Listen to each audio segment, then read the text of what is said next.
Welcome back to Project Chana Power Hour. Each week we get together to learn and strengthen ourselves in our special mitzvahs of Kashrus, Shabbos, and Taras HaMishpacha, as well as other halachos that are pertinent to women.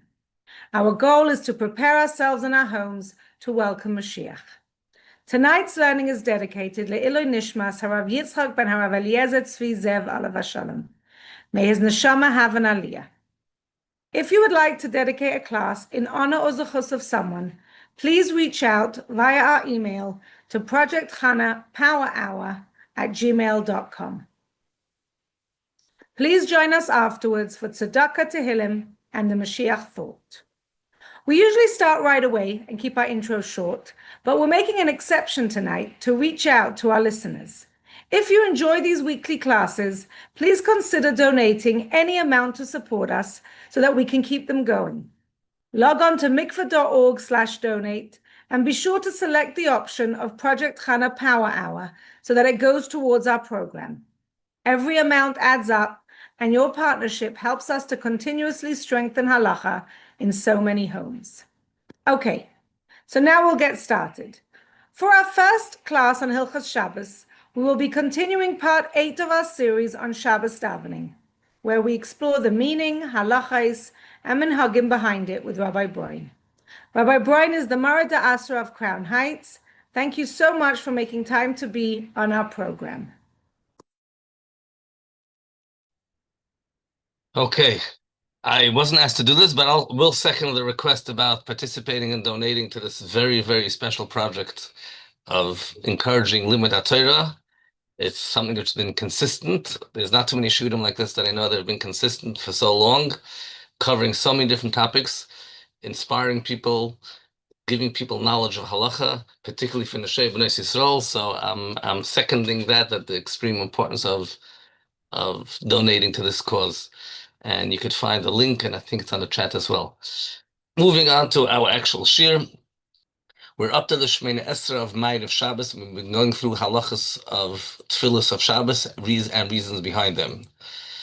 Before we continue about Ma'id of Shabbos, I will mention something that was mentioned in the past in a different series of shiurim on Project Chana and Power Hour, that we have a mitzvah of making Kiddush Friday night. But the mitzvah of making Kiddush is a mitzvah in the Torah. Zachar is Yom HaShabbos L'Katche, one of the Aseres HaDibros to remember Shabbos, to sanctify Shabbos. The Torah doesn't, however, specify how we should sanctify Shabbos. So poskim tell us that making Kiddush on a cup of wine is a prat, a detail in this mitzvah, and this detail was added midrabanan, is a rabbinic mitzvah. To fulfill the actual mitzvah, min HaTorah, you can achieve that already by just saying words which talk about the praise and holiness of Shabbos. It's chiras shevach v'kiddush, a mentioning of praise and holiness and sanctification. And therefore the poskim say that our kiddush that we make on a kais is only a d'rabbanan, because all of us have already accomplished the mitzvah of kiddush when we daven Shemini Esrei. When we daven Shemini Esrei on Friday night, we say the words of Shemini Esrei. We talk about the kedusha of Shabbos, Ato Kidashta. We're already fulfilling the biblical mitzvah of kiddush. That's an important thing to take into account. It's not only a regular standard Shemini Esrei, which davening in general, the nusach of davening is d'rabbanan, but we're also fulfilling the mitzvah of kiddush. Having said that, let's move on to certain details about this particular Shemini Esrei of Ma'ariv. In the Shemini Esrei of Ma'ariv, the bracha of Shabbos begins with words, Ato kidashta es yom hashvi, you sanctified the seventh day. We spoke last week, I believe it was, by the various different texts for Ma'ariv, Shachris, Musaf, Mincha, and they correspond to different types of Shabbos. But I want to focus on a few specific details of the Ma'ariv of Shabbos. We say, Ato kedashta, you sanctified the Yom HaShvi, the seventh day, l'shmecha, for your name. Tachlis ma'aseh shemayim v'aretz, you concluded the actions of heaven and earth. The Rishonim tell us, the Machzevitri, the Avodraham, that people should chas v'shalom not make a mistake and say the words, Ato kedashta, Yom HaShvi, l'shmecha, tachlis, say the words l'shmecha, tachlis, one after another. Because you're implying that there's a tachlis, there's an end, there's a conclusion, lishmecha, to David's name, and that's called megadav, that's blaspheming Hashem. So you need to make a pause, a break. You say, Ata kidashta siyom hashvi lishmecha, pause. In the Siddur, I believe there's a pintala there. Tachlis ma'aser shemayim v'aretz, you sanctify the seventh name for your name. Stop. Tachlis ma'aser shemayim v'aretz, you concluded the heaven and the earth, but not lishmecha tachlis chas v'shalom, as if there would be a tachlis and a conclusion to Hashem's name, because Hashem never ends. Further in the tefillah of Shabbos, we have in Shemoneh Esrei, we have a prayer of Yismechu b'malchuscha, that we rejoice with Hashem's kingdom. Now, Yismechu means that we are happy. Shabbos is not associated with happiness. That's Yom Tov. We talk about Simchas Yom Tov. We don't talk about Simchas Shabbos. We talk about Oynik Shabbos, pleasure of Shabbos, covet Shabbos, the honor of Shabbos. But we don't talk about Simchas Shabbos. Which is why we actually don't say the phrase "V'yismechu v'cha kol Yisrael mekadshe shemecha," which we say on Yom Tov davening. Still, we say the tefillah of Yismechu v'malchuscha, and the reason we say the tefillah of Yismechu, although there is no such thing, it seems like there's no such mitzvah of Simcha on Shabbos. It's certainly not a mitzvah in the Torah to have Simcha on Shabbos. So there's multiple explanations. There is an aspect of Simcha, some level of Simcha. There might be a spiritual level of Simcha, not a Gashmi's dig of Simcha. It's not a mitzvah. It's a partial mitzvah. Whatever the explanation is an aspect of Simcha on Shabbos. This prayer, Yismechu Malchuscha, Shoymrei Shabbos, V'Korei Yonig, this prayer has, from the words Yismechu until the words Zeichel Ma'aseh Bereshis, has 24 words. Just as a side point, many of the tefillahs have a certain amount of words, and there were people that specialize in this, in counting the words of different tefillahs and explaining their Muslim and the associations of the amount of words to the meaning of the tefillah. The reason this has 24 words, they correspond to the 24 Sfarim of Tanakh, which correspond as well to the Chav Dalet Kishute Kala. In Yecheskel, it describes that a Kala has 24 different types of ornaments and jewelries that she wears as a Kala. A total of 24 things are listed there. It includes clothing, jewelry, a combination over there. And because Shabbos is our Kala, we're mentioning a special prayer recognizing the Kala Shabbos and using 24 words corresponding to the 24 Kishute Kala. We say this prayer of Yismechu in every single Shemoneh Esrei of Shabbos, Ma'ariv, Shachris, Musaf, but not at Mincha. The reason we don't say that during Mincha is purely Kabbalistic. And the Kizve Arizal tell us not to say that Mincha, and therefore the Chabad Nusach, which follows the Arizal, we don't say that Mincha. The reason brought in Kabbalah is because during all the other tefillahs, the level of Malchus, which is a feminine aspect of Hashem, has an elevation, has a Simcha. The Simcha is that Malchus, it's elevated, and therefore there's a unity, a union happening between Malchus and Ze'er Rampen, and the higher spheres, the higher divine attributes, the masculine attributes of Hashem. That happens throughout all the tefillahs, except for Mincha Shabbos, when not Malchus is having the Aliyah, but Ze'er Rampen, the masculine aspects and attributes have an aliyah. They go all the way up to Arachampen, and therefore we don't talk about Yisbechu Malchuscha, a simcha for Malchus. Malchus is not the one that's having a simcha right now. It's the other levels that have a simcha. In the Kizva Arizal on the side is a note from a student from the Gure Harizal, a student of the Arizal.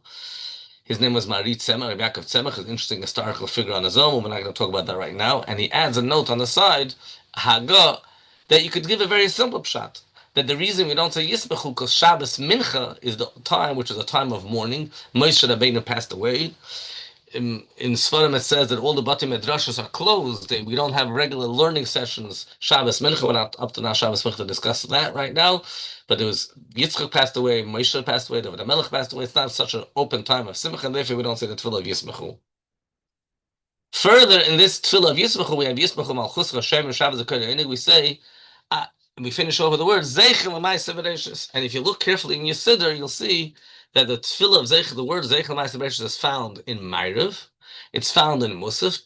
It's not found in Shachar. Well, it's not found in Mincha because we don't say the entire Yisbechu at Mincha. So we don't have the word Zeichel Ma'aseh Bereshis either. But when we do say it, the only time we don't say the word Zeichel Ma'aseh Bereshis is at Shachar. And if for people that have them without a siddur or down with a non-Chabad siddur, this could get quite confusing because how do you know which one you do say, which one you don't say? So Shachris is when we don't say it. So there's different explanations. There's a simple pshat explanation, not a Kabbalistic explanation, because the word Zeichel Ma'aseh Bereshis represents that we're commemorating Shabbos to remember creation. There's the mitzvah of Shabbos way before Har Sinai, the Yidden received the mitzvah of Shabbos.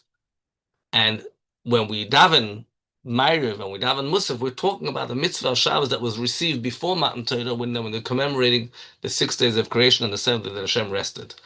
Shachris, we're not talking about the Shabbos of creation, we're talking about the Shabbos of Har Sinai. We spoke about this last week as well. And that's, in fact, what the Tefillah Shachas talks about. Yismach Moshe b'Matan Eschelka. We received the Torah. We got the special new gift of Shabbos, a Shabbos of after Matan Torah. And therefore, we don't say the words of Zeichel Ma'asav Bereishis. Mincha also wouldn't make sense to say the words Zeichel Ma'asav Bereishis, because Mincha talks about the Shabbos when Mashiach will come. But like I said, Mincha, we don't even say the entire phrase of Yismachu, so that's not relevant.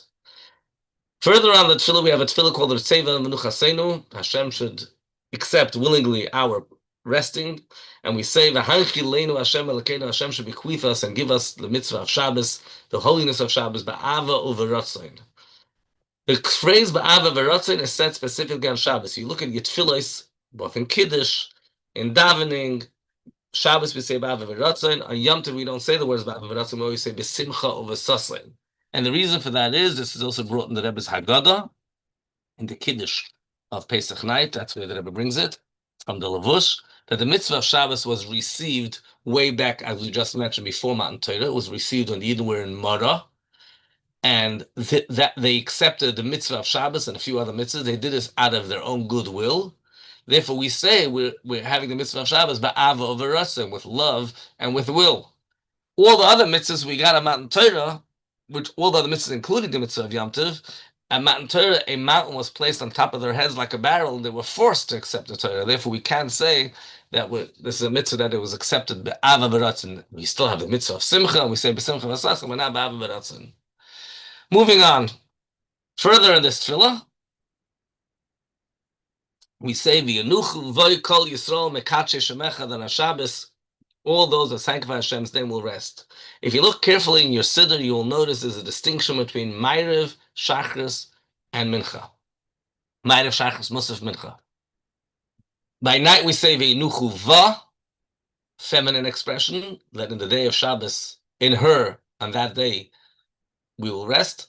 Shachris and Musaf we say Ve'inuchu Boi, on him, Shabbos being masculine now. And Mincha we say Ve'inuchu Vam, in them, Shabbos being plural. Ba, boy, and bum, three different expressions. Again, some people don't notice that, and they just read straight through it, and they might make a mistake. Important to realize, Ma'ariv is ba, Shabbos day is boy, Shachas and Musaf, and Shabbos afternoon Mincha is bum.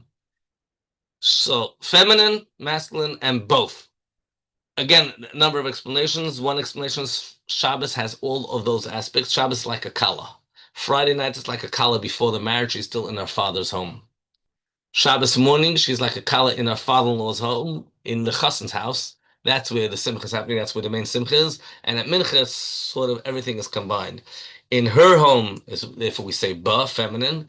In her Chassan's home, we say boy, masculine. And Shabbos afternoon, I guess both families are coming together. Al Pi Kabbalah, Shabbos is about all the lowest levels coming higher and higher, going all the way up to Keser D'Atzilus. On Friday night, Shabbos, the lower levels go all the way up to Atzilus, to the level of Malchus. So in the worlds of Bria, Tzir Asiya, we have the level of Malchus, of Atzilus, which is shining. Malchus is feminine. Shabbos day, we go higher than Malchus to the masculine aspects of Hashem. Zah, Zeiramp, and Midas Atzilus, the emotional attributes of Hashem, and therefore it's masculine. Comes Raiva, the highest peak time of Shabbos is time of Shabbos afternoon. We have a level which is higher than Zah and higher than Malchus, higher than both of them, masculine and feminine, and unites them both together, and that's why it's plural. So we have Ba for Malchus, Boy for Zah, and Bum for both of them together. Basically, the idea is that the level of Malchus goes up to have a unity with above. In the morning, now the Mashpia and the Makabel, there's the Makabel going up, the Mashpia coming down, and then we have where they both unite together. That's the deeper significance of what Chazal say, that if Eden would have kept two Shabbosim properly, two Shabbos means there's two aspects of Shabbos, there's the masculine and the feminine, there's Kudsha Berichu, Ushchinte Hashem with Knesset Yisrael, and that's our whole job over here, to make a yichud between the higher levels and the lower levels, to unite them together. In simple language, Shabbos is a melech, is a king, and Shabbos is a malch, it's a queen. In fact, the word Shabbos, sometimes we use the word of masculine, we say Shabbos hu, Shabbos Kodesh hu, and sometimes we say Shabbos Kodesh he, feminine. So on davening, we also have ba and boy. By night, the word Laila is often a feminine word, and therefore we use the word ba. The word Yom is also always a masculine word, therefore we use the word boy, masculine. Mincha, which is sort of day and sort of night, is almost close to night, then we say bum. Alternatively, Mincha, because Shabbos is almost over, we don't talk anymore about this Shabbos, we talk about all the future Shabbosim, and if we're not saying ba on this day, boy on this day, we're talking bum on all the Shabbosim. And here we have a Chabad minig, which is not universal. Some other people have this minig, but mostly do not. That whenever we say bam, Shabbos mincha, we change also the words before. We say v'hanchi leinu Hashem Elokeinu ba'ava v'ratzon Hashem should bequeath us Shabbos kachecha. So in all the tefillos we say Shabbos kachecha. At mincha, since we're saying menuchu bam, so grammatically Shabbos is becoming plural now, bam. Therefore we say Shabbos sois kachecha. And that applies also to Ne'ilah on Yom Kippur. Mincha Yom Kippur, if it falls on Shabbos. Ne'ilah, which is the same idea as Mincha, just another added prayer. We would also say Shabbos es kachecha. There's a bit of a controversy if this applies on Shabbos, on Yom Tov, which falls out on Shabbos. Should we say the word Shabbos es kachecha on Yom Tov that falls out on Shabbos? It does say that in Sefer HaMinhagim, there's a line added in the Chabad book for Chabad customs, but that line, it's very unclear how that line got in there, because in the original it doesn't have that line. It could be it's a typo. There's a bunch of different theories. It doesn't make sense Yom Tov Shabbos, Yom Tov that falls on Shabbos by Mincha to say Shabbos. The reason for the word Shabbos in plural is because we say the words Zeinuchu bam. If you're saying bam plural, you have to say the word Shabbos. Yom Tov, which falls on a Shabbos, we don't have that whole entire section of Inuchu Bam, so therefore it doesn't make sense before that to say the words Machilenu Hashem Elkeinu B'Simcha V'Sasayin Shabbosos Umayadu Kachecha. That would make sense there.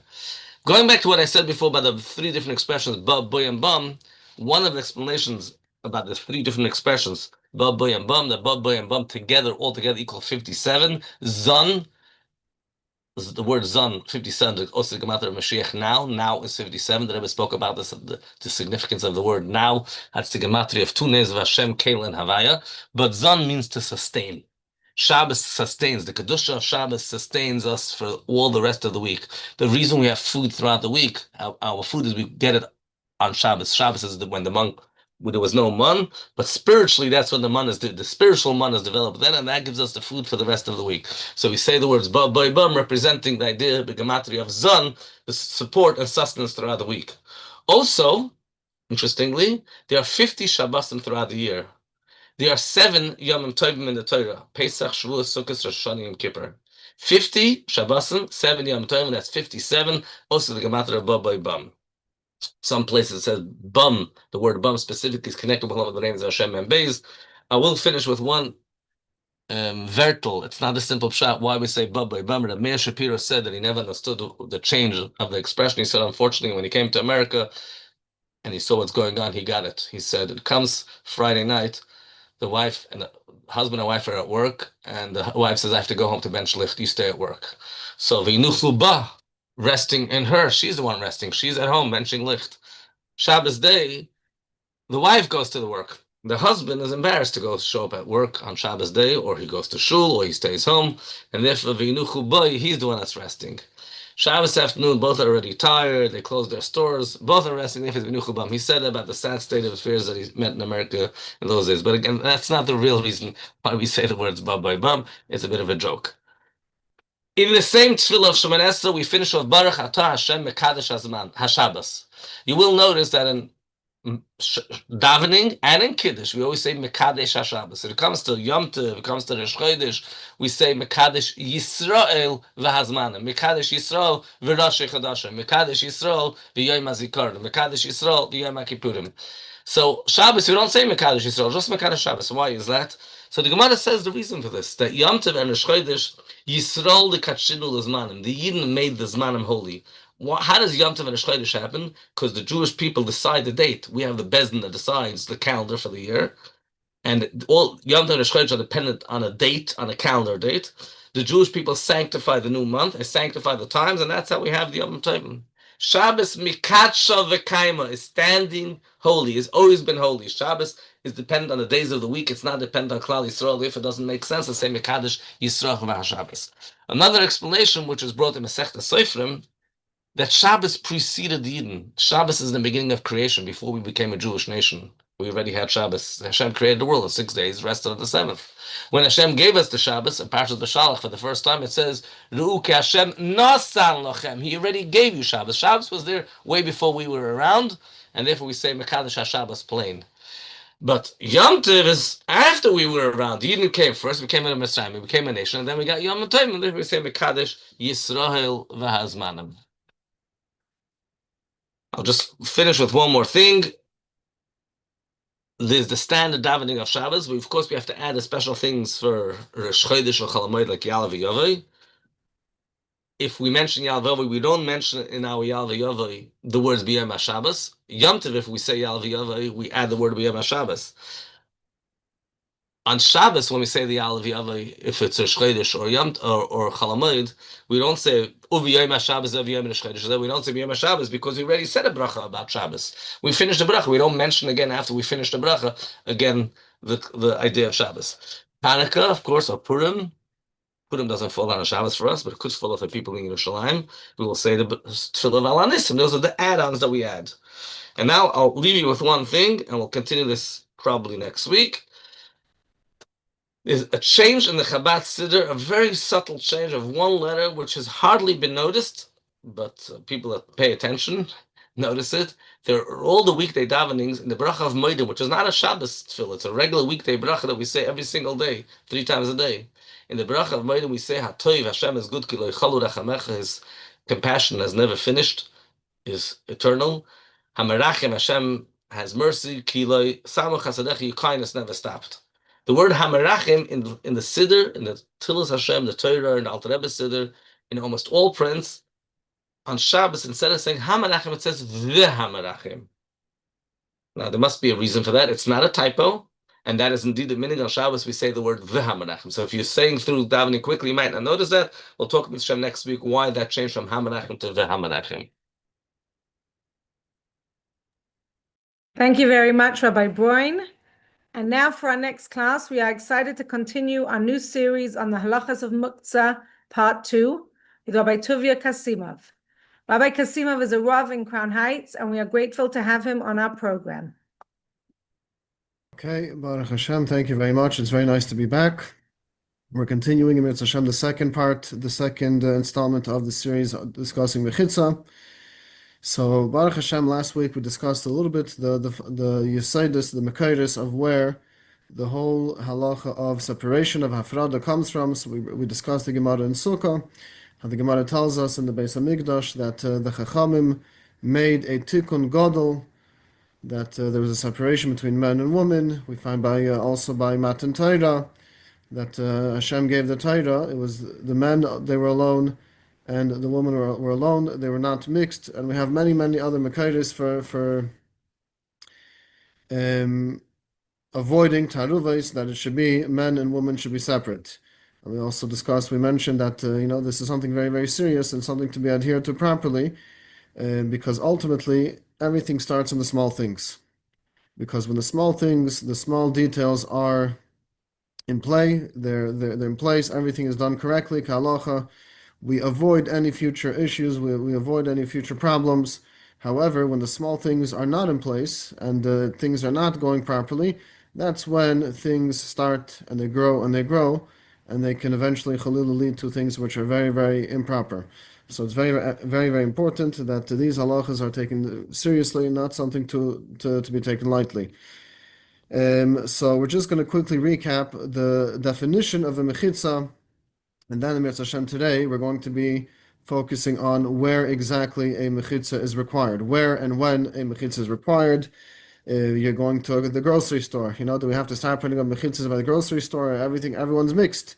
What's the definition of taruves, which the Torah said over here and has to be separate, and in which circumstances is a mechitza not required? So Mitzvah Hashem, that's going to be the topic for today. So just to quickly recap what we discussed last week, there was the famous machlokes between the Igros Meisha versus Kimat most other Paiskim, and that is in the height of the Mechitza. The Igros Meisha held, according to the Rishonim that understand the sugya, that the Iker Inyan of a Mechitza is the main point of a Mechitza is to create a separation.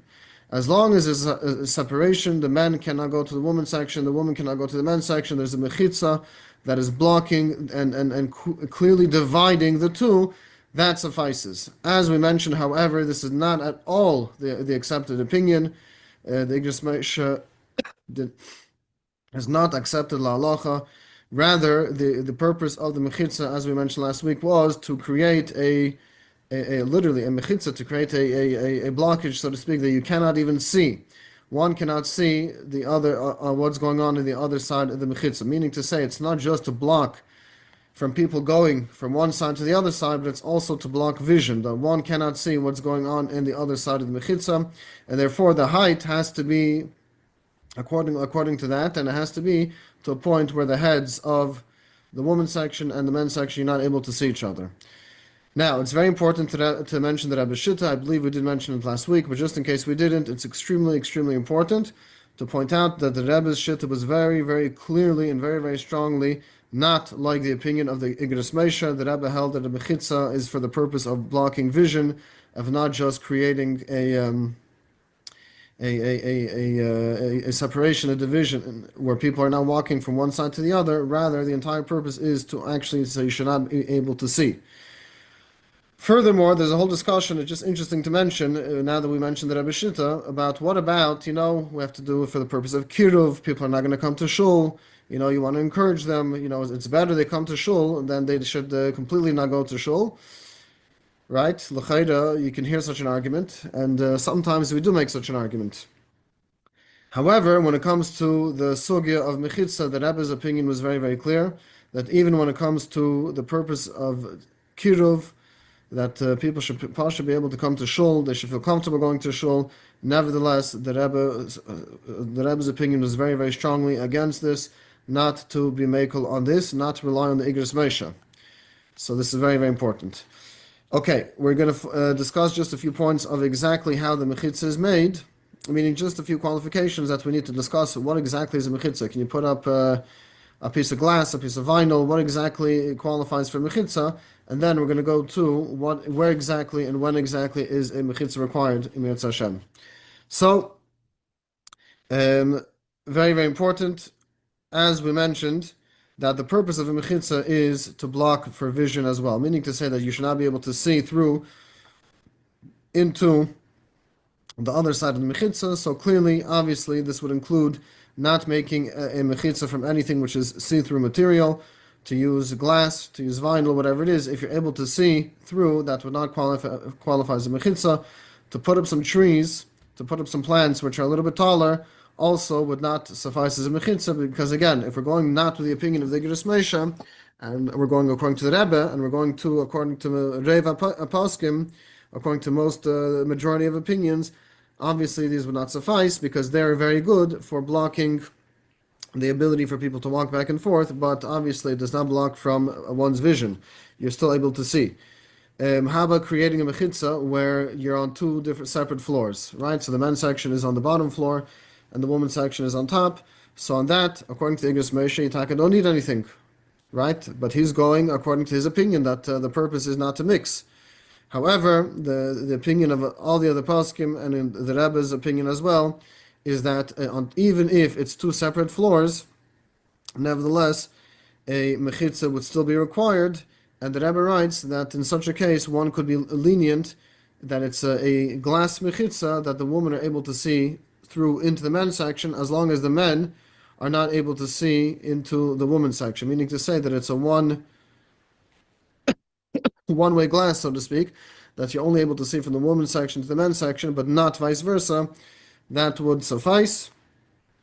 A Mechitza which is not fully opaque, but you're still able to see the tzura, so to speak, you're still able to see that there is another person there, and you're able to make out exactly how the person looks in general. Now, you're not able to recognize a person, but you're able to make out the physical features of the person. So this is a discussion which is discussed in the Paiskim, and the halacha, which is la halacha, what's brought down by, again, the Paiskim that do not go to Igros Moshe, is that does not suffice. Rather, if you're able to see the tzura, if you're able to see the general body of the person, that type of mechitza would not suffice. You would actually need to have a mechitza which is completely opaque, that it's not enough that you just don't recognize the person, but it has to be even furthermore that the entire tzura of the guf, the entire makeup of the body should not be able to be recognized.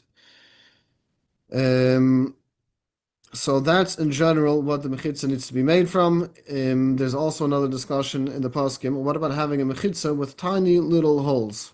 Which this is actually quite common. Many shuls have it. Many shuls of Yireim Shleimim, they have such a type of Mechitza. So again, it's 100% a non-transparent material, but there are very, very small holes throughout the Mechitza, and really, you can't really see anything. It's so small, the holes are so small, and they're far enough apart that you really cannot make up what's going on the other side of the Mechitza. So on that, the poskim are more lenient on. Obviously, if the holes are a little bit bigger, and you are able to see what is happening on the other side of the Mechitza, of course, that's a different story. That would not be acceptable. But if they're very small holes and you cannot really see, the poskim are lenient on this prat. Good. So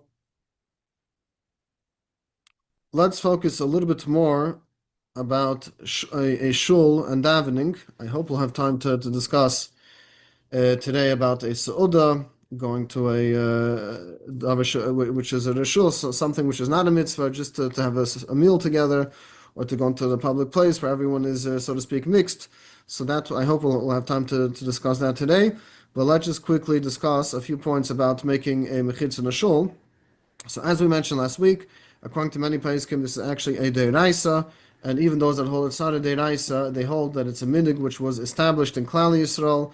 Umemela, it has the takeif, it has the severity, so to speak, of a neder, of a vow, and it also becomes a deiraisa because of the vow, the neder, which was accepted by Klal Yisrael. So the reason why a shul has a completely different status in halacha, it's brought down in the poskim. The reason behind that is because a shul is a mikdash ma'at, right? It's a miniature Beis HaMikdash in Galus. That's what we have, and therefore it is a Malkim Kodesh. It is a holy, and it's a holy place. Umemela, we have the obligation to set up a shul that there's no room for mechsheles, that there's no room for people to be thinking improper thoughts or doing improper things or seeing improper things. We have an obligation to make sure that a holy place is built in a sanctified way, that it's not prone to any improper behavior, that we have the responsibility to put up all the safeguards, the siyagim, the safeguards to avoid any of undesired behavior. So that is why we find that there's a special din when it comes to a shul, that it's a whole different haggadah, so to speak. It's a whole different ball game, as they say, that we have an extra responsibility and extra duty to make sure that the mechitza is kedubai, that it's made in a proper and a correct way. And as we mentioned previously, if somebody has a chaban house and a person is going to make a cheshbon, that if it's for the purpose of kiruv, so seemingly we should be more lenient on this. The Rebbe's shita was clearly not this way. The Rebbe said that it has to be done in the proper way, and the whole purpose, what you're trying to do is you're trying to be mekad of them to Torah. And if you're trying to be mekad of somebody to Torah, how can you go against what the Torah says in order to be mekad of them? It simply just doesn't make any sense. There's a lot to discuss from what the Rebbe's minors are, so that we'll have to discuss probably at a later time. So, just a few interesting points, which it's important for people to hear. What happens if a shul does not have a mechitza?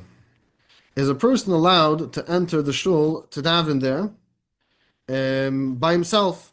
Let's say it's not at the time when the tzibur is davening, he's just going in there by himself to daven a shacher, a mincha. Are you allowed to daven in such a shul? So many poskim write that it's better to daven b'yichidus in your own personal home, rather than to daven b'yichidus in a shul that does not have a mechitza. And they write furthermore, even in Rosh Hashanah and Yom Kippur, which, right, there's a mitzvah to daven in a shul, obviously. Nevertheless, if the shul does not have a mechitza, the poskim write that you have to be careful not to daven at all in such a shul. And it goes even furthermore, it's extended that even there's a Beis HaMedrash, which is in the basement, right, it's right underneath the Beis HaKnesses, and the Beis HaKnesses does not have a mechitza.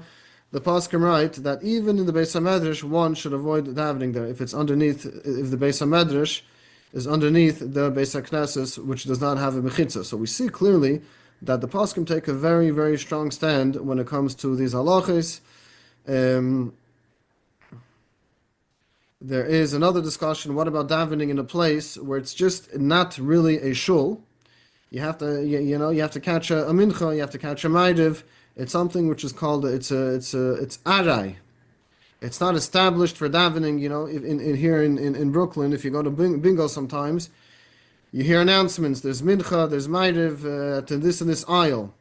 So the poskim write if it's only aray, right? It's not a fixed place to daven. It's a grocery store. There's no you cannot call it that it's kavua to daven over there. So on such a case, the poskim write that as long as you're facing a direction where other people, the people who are shopping, they're not visible to you. So if it's aray, if it's only a temporary setup, then it's okay. So again, that's very important because it's not a shul. A shul has a whole different status. A shul is a whole different ballgame, so to speak, because a shul is a mikdash ma'at. Bingo or anything similar to that does not have a status as a mikdash ma'at, and therefore the poskim write as a temporary thing. As long as you're standing, you're positioned in a way where you're not seeing other people, then it is an acceptable thing to do. If somebody is in the Beis HaOvel, Rahman al-Islam, somebody is visiting by a shiva, so obviously the tefillas are done in the Beis HaOvel. So the poskim write that also to have a Mechitza set up, but most of the times it's in a separate room. So if it's in a separate room, obviously there's no need for Mechitza. The separation is automatic by being in a separate room. It's the discussion also in the poskim is what about by a tzion of tzaddikim, where tzaddikim are buried, and people come from all over the world to daven there. So if people are going to daven there, then the poskim bring down as well that it is required to have a proper mechitza there as well. Okay, let's try to start a little bit, at least to start the next topic, which is having a mechitza for divrei reshus, for things which are not davening, they're not learning, it's not in a shul. So the first discussion that we need to have is what about having a mechitza in the street? So obviously everyone knows that we don't do that. We don't have such a thing. The question is why not? And once we understand why not, we'll be able to analyze different situations and see how the halacha is going to play out in those different situations. The yesod, the klal, is that if everybody is going on their own way and they're doing their own personal thing and there's nothing connecting them, right? They're not doing one thing together. Everyone's going on their way. This one's going to this store, this one's going to the shul, this one's going to pick up the kids from the school. Nobody is one unit. Everybody is separate. So on that is one important factor, that if nobody is doing anything together, so even though technically you're walking through a street and both genders are on the street, nevertheless, that would not be mechayiv a mechitza, because ultimately everyone is going on their own separate way, doing their own separate things. Furthermore, you're not even getting together, but it's no worse than somebody meeting for divrei reshus. Let's say a meeting. If you're having a meeting with somebody, on that you don't need to have a mechitza, obviously. So this is no worse than that.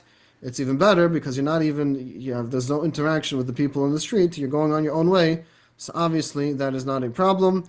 Another svara which the poskim bring is that lemaisa, when you're walking past people, it's for a zman muat. There's only a few seconds that you're walking past that specific person, and the next person is also just a few seconds. So by zman muat, that's for a very small, short period of time. That's another reason why poskim are makel on this. If you're going to the grocery store, obviously it's exact same svara behind it. It's as if you're walking in the street. There's no obligation to put up a mechitza, because ultimately you're not, even though technically you're all doing an action of shopping, but you're not shopping together. Obviously, you're shopping for your own family. You're going in the same aisle, but you're not shopping for them. You have nothing to do with the other person. You're shopping clearly for your own purpose, and you're not shopping with other people. So even though technically everybody's together, there is a mitzvah, so to speak, of taruves, there is a mixture, but there really isn't. Because even though physically you may be in the same place, but ultimately the purpose of why you're there for is absolutely not connected to the other person. That is the reason why in such a scenario it would not be an issue. And when it comes to a public library, right, there are Jewish libraries that you can come and get books.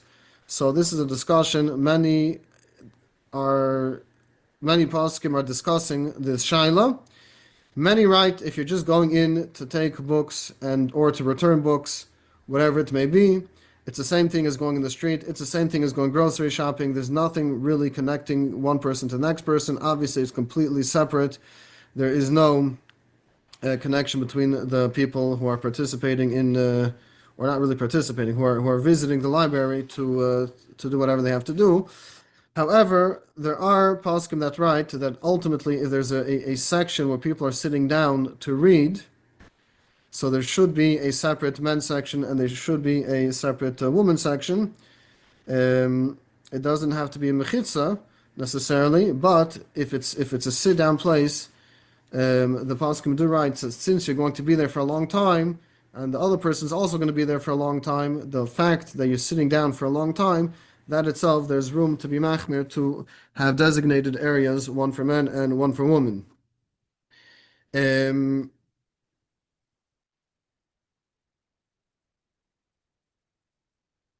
Okay, we have just a little bit more time. Let's discuss eating and drinking. So if you have let's say a lunchroom, or you have whatever it may be, so if it's an area where men and women are allowed to eat in this designated area, then the halacha is, strictly speaking, you do not need to make a mechitza. So, for example, a restaurant, you order the food, it comes to your private table, or you and your family's private table. You're not really interacting with anybody else. It's completely separate. It's completely removed from anybody else who is participating in the restaurant. Or if you're not in a restaurant, you're not, let's say, a cafeteria, you're taking food, and you're going to your own designated table. You're not mingling with other people. You're not mixing with other people.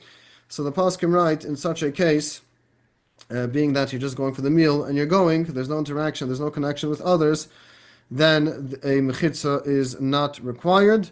Obviously, it has to be the appropriate. There are guidelines. Just because a mechitza is not required, it doesn't mean that all the halachos fall off. Chas v'shalom, there still has to be a proper level of separation mitzad a person's conduct. Okay. I believe that's we hit the time limit, and Mirz Hashem, hopefully next week we will continue with more very important halachas and guidelines, and just throw in some more inspirational inyanim. Mirz Hashem, we're going to get there. Hatzlacha, Rabba Umuflaga. Kol Tov. Thank you very much. Thank you very much, Rabbi Kasimov. Sorry. Yep. And now for our next class on Kashrus, we are excited to continue part 3 of our series, The Do's and Don'ts of Challah, with Rabbi Nissan Zibell. Rabbi Zibell is the Kashrus administrator at the RCF, the Rabbinate of Central Florida, and delivers classes to the general public on various Kashrus topics. He is also highly active in answering consumers' Kashrus questions on a daily basis. Thank you very much for being part of our program tonight. Thank you very much for having me, and a good evening. We're going to be continuing discussing from practical aspects of the laws of Challah, the do's and don'ts of Challah, part 3 this week. And I believe this is going to be the last part of discussing this. And we'll see afterwards what the next topic will be. The past 2 classes, we discussed some practical aspects of the mitzvah of separating challah. We discussed some practical aspects of measurements, as well as different types of dough mixtures that may require challah separation, and different types of consistencies of the dough, or the different types of foods prepared to bake, that would require separation of challah. We're going to continue on a few more of those points, and as well, we're going to go into the actual separation process. There are some minute details here and there and nuances that sometimes people are not aware of and have sometimes misconceptions. So we're going to go through that and make sure everything is clear in that regard as well. There's two points one point which I want to mention, which I'm not sure if I mentioned it or not. I think I forgot to mention it, and it would be important to mention. When preparing a very liquidy batter to make like a type of pancake, then the pancake has to, and you're preparing so much that you have enough flour in there to require separation of challah. First of all, you would only separate challah if required after the pancakes are made or the waffles are made. And you would only separate if the pancakes have some thickness. If they're very flat, like a crepe, then they would not separate because of the, first of all, being a liquidy batter. And second of all, being so thin, those two components make them not in any way resemble bread or like proper bread, and they would be exempt and no challah would be separated. However, if the pancakes are made a drop thicker, then the volume itself, already the thickness, makes it more similar to a bread and would require separating challah without a bracha. And again, the challah will be separated after the batter is baked, just like we mentioned by cake. We left off in the middle of a point that in order to properly fulfill the mitzvah of challah separation, the dough has to be able to be susceptible for tuma, to become tameh, and that's done by having one of the ingredients be one of the 7 liquids that we mentioned last week. And if one of the 7 liquids are not present, one should add a little bit of water. It happens to be that in the modern day production of flour, specifically wheat flour, the flour is tempered, which tempered means they make it wet at a certain point in order to help the production. And therefore, technically, all regular commercial white flour is tempered with water and already became roy l'kabel tuma. It's already became susceptible for tuma. So technically, one wouldn't even have to add water or one of the 7 liquids to make it susceptible for tuma. And already the way that you buy it, you can make a dough out of it without adding 7 liquids, and we still make a bracha separating. Similarly, this is the same when it comes to oats. Oats many times are steamed, and the steam creates condensation, and the oats get wet, which that would therefore consider them, they became wet, would be considered as if water was already added to them. So if someone's making something from white flour or from oats, and they didn't add any of the 7 liquids, you'll still be able to separate with the bracha because of that, the process of modern day production.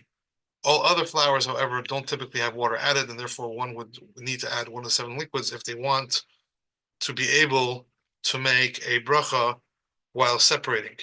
Obviously, keep in mind that if somebody is adding almond milk or apple juice, many times that already has water in it, and even if it's a little bit of water, something like almond milk is mostly water, and sometimes apple juice also is mostly water, and just a concentrate, and therefore you for sure have water present, and that's already taken care of in that sense. Regarding calculating how much flour one needs to have, no, should never be right on the border, because you may be right on the border and then avoid saying a bracha or avoid separating, but you don't realize that sometimes you add flour later on to the mixture. For example, you want to flour the surface, and you add sometimes a significant amount of flour. The dough is a bit sticky, so you add some flour, and before you know it, between all the flour that was added, you may have actually reached the measurement now to separate without a bracha or now to separate with a bracha. So try to keep in mind as well the flour that will be added later on during the process. This as well includes somebody who's making sourdough bread and adds the starter. The starter does have in it some flour that was, the person adds and feeds the starter with the flour. That flour as well needs to be kept in mind towards the calculation, whether one will need to separate or separate with a bracha, and so on and so forth. When one is flouring and adding flour later on the surface after they have separated, they already separated challah, and now they're adding more flour when they're, let's say, braiding the challah, whatever it may be, that flour needs to have been included in the separation of challah when you separated the piece. So how do you go about? You have to have in mind when you separate the piece that any flour you're going to add for flouring the surface and all that is going to become part of the dough is included right now in the separation of this piece, so that all flour that is later incorporated into the dough is included in that. But one needs to be careful not to burn the piece of challah until they finished incorporating all the flour, whatever it may be on the surface and all that, because as long as the piece of challah is around, all that other flour added could be considered with that piece of challah. Once it's burnt, it would not be counted to it, and now you have flour in your dough that was not separated from. Now, at times people use boxed cake mixes, and they don't realize that a boxed cake mix also has flour in it. And if you're making 6 or 7 boxes of brownie mix, whatever it may be, that may end up being the amount of flour that you need to separate challah. And although you may be making them in a whole bunch of pans, there's a whole area in hafrashas challah which we're not going to be touching, and one should freshen up on if they're not familiar with it, which has to do with being mitzaref, all the doughs combining together, or pans combining together. So even if you made 8 pans of brownies, and each one's in its own pan, they all really come together after you bake them. Ideally, being in the same room already or in the same area combines them. It's better to cover them with a sheet or a towel, and one would separate if the right amount of flour was present in such a manner. So just to keep that in mind, that sometimes you may not realize that something may be requiring a fresh challah. There is a famous question when it comes to challah bake. Very common, people have challah bakes, and at times what people do at the challah bake is all the women at the table gather all their doughs together, and then all their doughs together makes one big shear, one big amount of dough that's enough to separate, and then they separate challah with a bracha. So the halacha in such a case is that you cannot separate challah with a bracha, and you don't separate challah at all. Why is that? Because at the end of the day, everyone's going to go back and take their challah and bring it home and bake it. So this dough is not considered united. It's not considered combined. Since it's going to be baked in different places, it's not combined, and it doesn't combine to separate challah, it doesn't combine to make a separation of challah with a bracha, and that should not be done. And if chas v'shalom was done, would be bracha levatala. It should not be done at all. If someone does want to have the mitzvah of challah done by a challah bake and a bracha mentioned, one person, or the one leading, can make a full shear for themselves and make a bracha and bake all that in their house when they get there. Alternatively, one could arrange for all the challahs to be baked at that place and afterwards distributed, which maybe already loses part of the point of the challah bake. People want to bring home their challah and the thing. So one should speak to her for more guidance if they're making a challah bake on how to go about exactly. However, if one first makes a massive amount and bakes it, let's say if someone makes a lot of cakes or challahs, and then distributes them with a plan to distribute them, still you separate with a bracha, because the chiyuv, the obligation, happens when the dough was all at once and was planned to be baked in one place, even though later on it may be distributed to many places. That's why a bakery, even though it's all being sold to different people, since the dough is one dough and is baked in that place, they make a bracha when separating. So now we're going to discuss a bit more on the actual separation process.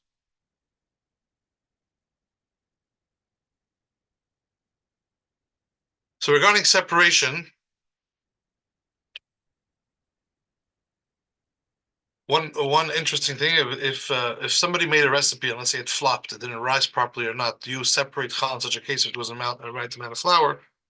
So it's actually brought down that yes, you still may separate, but you do not make a bracha, but you would still separate. Fine. Now for the actual separation process, when do you separate?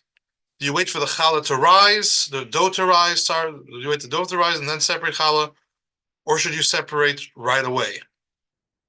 Although it's mentioned in some places that one should wait for the dough to rise, the proper way to do it is to separate as soon as the dough is formed, because it says you have a mitzvah. A mitzvah is not supposed to be pushed off. So as soon as the dough is formed and as a proper dough, one should separate then. You should not put it aside and wait for it to rise and wait for it to do it later. As soon as it's a proper dough, one should separate the challah then.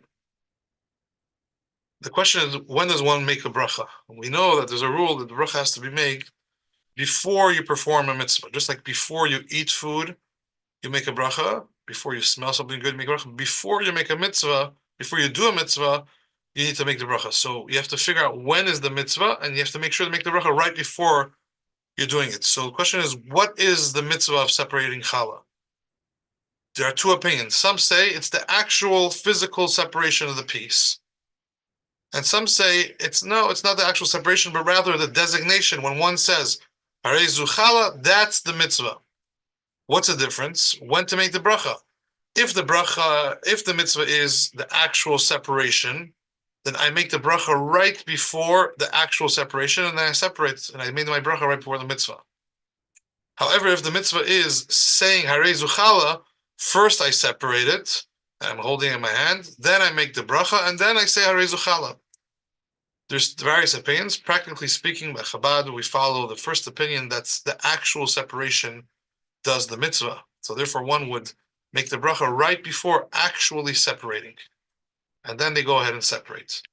There is a hiddur that's brought that in order to prevent any hefsek, any interruption, or any pause from when you made the bracha to when you do the mitzvah, you should already know exactly which piece you're going to take, have your eyes on that spot. It's even better if you could actually hold it with your hand, not actually pull it off, but just hold it, so you already know what you're going to separate, make the bracha as you're holding it, and then remove it right away after the bracha, so you made the bracha and you didn't make no interruption and went straight into the mitzvah of separation. We mentioned briefly that the piece of challah that's separated is absolutely usur. The usur for us, anybody who's not a kohen, it's forbidden for them. And even if someone's a kohen, if they're tamei, it's absolutely forbidden for them to eat it. And it has the halachos of isur, of forbidden food. So imagine somebody who goes and separates challah, they're holding now in their hand something which is considered halachically not kosher, usur to them, forbidden to them, treif in a way. Yeah, that it could make their oven treif, it can make other things treif. If it falls into a dough, that dough now becomes treif, unless you will discuss what else you can do to try to save that dough. So now you're holding something which is problematic kashrus wise, and something you're gonna have to dispose of, and then you put it down somewhere. But you have some residue of dough on your fingers. That residue is residue of something that's forbidden. To go right back and to start dealing with the dough, the other dough, you would be mixing back forbidden residue into the rest of the dough. So first of all, one needs to be aware that you're actually handling something which is absolutely usur, and whatever stuck to your fingers afterwards is forbidden, is usur. So at minimum, one wants to make sure to wash their hands really well afterwards. And even when they're washing their hands in the sink, just to be careful, if you're using hot water, you don't want to leave some of those pieces in your sink. So yeah, you have to just realize what we're dealing with. At times, it may be more practical to put on gloves and to separate the challah with gloves, and then like that, anything stuck, you just throw out the gloves. You don't have to deal with something stuck to your hands or washing in the sink. Others suggest to take a piece of foil. Ultimately, you're going to burn it, wrapped in the foil, let's say. So take a piece of foil already that's already cut, and to take it with that, so you don't get challah on your hands. And others say if it's too complicated to do all this, if you have in mind when you're separating the challah that the bits and pieces that are left on your hand is not challah, that's also a suggestion, as some mentioned, may work. And one should be in touch with the Rav. What's the most practical approach that they should do? The approach of holding it with a piece of foil and separating like that prevents you from losing that piece. At times, unfortunately, things get busy in the kitchen, the piece gets lost, gets mixed back into the dough, or they make a challah out of it and it's gone and no one knows where it is anymore. At that point, everything becomes usur. And there's ways to do a taras nadarim and remove the vow of truma. One should speak to a Rav if that does happen. No, then one needs to speak to a Rav that their oven became not kosher because they baked it in the oven. And there's many things that could get affected by that if the challah was mixed back into the dough, or if it was lost and a challah roll was made out of it. Then one should speak to Rav if those things do come up. But by grabbing it from the start with a piece of foil, you circumvent that those such things will not happen, because right away it's going to be wrapped in foil from the start. How much does one separate? Since today we did not give it to a kohen as a gift, there's no real measurement, but the general accepted thing is to at least separate a kazayas, the volume of 1 ounce. To what extent does the challah need to be burnt? The challah needs to be burnt until it's completely inedible, because one cannot throw it out while it's still edible. in order to be able to throw it out, it has to be completely inedible. And this includes the center being totally burnt. And at times this is hard to accomplish, especially if you're just putting it in an oven, which doesn't reach very high temperatures. And things that may help at times is to make it very flat, to flatten it out like a pancake and wrap it in foil like that. So when it's flat, it's much easier for it to burn than if it's a ball. But to be very careful, if you are keeping it in a ball and you want to check afterwards if it was properly burnt, if you use a real fork or knife to check that, and the challah was hot, that fork and knife now become treif, and you would have to kasher it because it absorbed hot taste from the challah, which is this piece of challah, which is not kosher. And because of that as well, you have to be extremely careful when you're putting it in your oven to make sure that the challah is not coming in contact with anything in your oven. In the olden days, they used to have ovens with live fire, so when you threw it in the fire, it got burnt right away, and it didn't affect the oven. There was no oven that was part of the oven that was affected by it. It was in the flames. However, today, to put a piece of challah in the oven while the rest of the challah is baking, if the piece of challah starts to rise and rips the foil open, suddenly you have now exposed non-kosher dough in your oven. Could affect the status of the bread baking. One will need to speak to a rav. If it touched a rack, the oven rack now needs to be kashered. At times we need libun gomer, bringing it to 900 degrees. Be in touch with the rav, and it could be very serious. So it may be a bit of a struggle to properly burn it in the oven. And if one feels it's too overwhelming, there's an option of putting it in a bag, pouring some bleach and destroying it, burning it chemically, and then double bagging it and putting it in the garbage respectfully. Or some have a custom to designate a separate toaster oven just for challah, and they don't have to worry, only challah goes in there, that's considered treif, and they just burn the challah like that. Saving the challah all the way till Pesach to burn with the chametz is not ideal, as you're not supposed to leave things around your house which are usur, and for such long periods of time, having that around the house is not practical. Also, at times it gets lost and it's not properly burnt, and also sometimes at the chametz it's not properly burnt because it's already so hard. It's 12. Sometimes you have a 10-month piece of dough is so hard it doesn't burn. It doesn't really get affected by the fire. So because of all that, it's not the best idea to save it all the way till Pesach.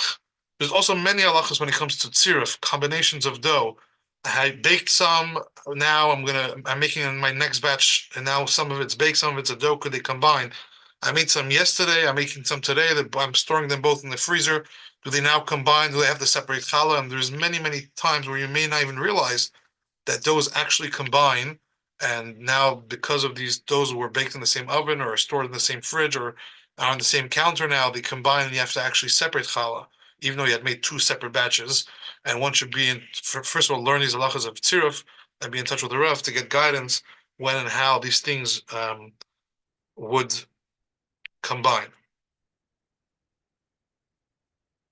This is the end for today and the end for what we're going to be covering in the do's and don'ts of Challah. Thank you very much for having me, and have a good evening. Thank you very much, Rabbi Zibell. Okay, we're going to put a coin in the pushka, and we're going to say the Rebbe's kapitel together, as well as kapitel Chaf for Eretz Yisrael. Shir HaMalos LeDavid, L'lei Adonai Shahaya Lanu, Yomer Na Yisrael. L'lei Adonai Shahaya Lanu, Bakum Aleinu Adam. Azai Chayim Bala'unu, Bacharois Apam Banu.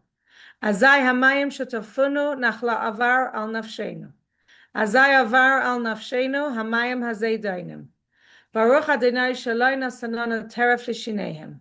Nafshenu Ketzipa Nimlata, Mipach Yaigshim Hapach Nishbar, V'anachnu Nimlotnu. Ezreinu B'Shem Adonai, Eiseh Shamayim Va'aretz. Let's all thank Hashem for the release of our hostages and daven for their healing and continued safety in Eretz Yisrael. Lamnatseach Mizmor LeDavid, Yancha Adonai B'Yom Tzara, Yisagevcha Shem Elehei Yaakov. Yishlach Ezracha Mikaidesh U'Mitzion Yisadeka. Yizkar Kol Min Chaysecha V'Eilascha Yedashna Sela. Yiten Lachachal Vavecha V'Chal Atzascha Yemale. Nuranana B'Shuasecha V'Shem Elehei Nidgal, Yemale Adonai Kol Mishalosecha. Ata Yadati Ki Haishia Adonai Mashiachai, יענהו משמי קדשי בגבורייס ישע ימיני. אלה ורכב ואלה והסוסים, ואנחנו בשם אדוני אלוהינו נזכיר. המה קרוב ונפלו, ואנחנו קמנו ונסעדד, אדוני הושיע המלך יעננו ויום קראנו. In today's Mashiach thought, the Rebbe says in Parshas Vayera, Tafshin and Beis, there is no valid explanation for the continuation of Galus. Accordingly, at this time, our spiritual avodah must focus on standing prepared to greet Mashiach, anxiously awaiting his revelation with the willingness to accept him eagerly. Quick reminder, if you appreciate these classes, share them with your family and friends. All playbacks are available on mikvah.org/powerhour and also on all podcast platforms, as well as 24/6. Search us up as Project Chana Power Hour. If you have questions on the classes or would like to dedicate a week of learning in honor of or le'ilei nishma someone, please reach out to us on our email, projectchanapowerhour@gmail.com.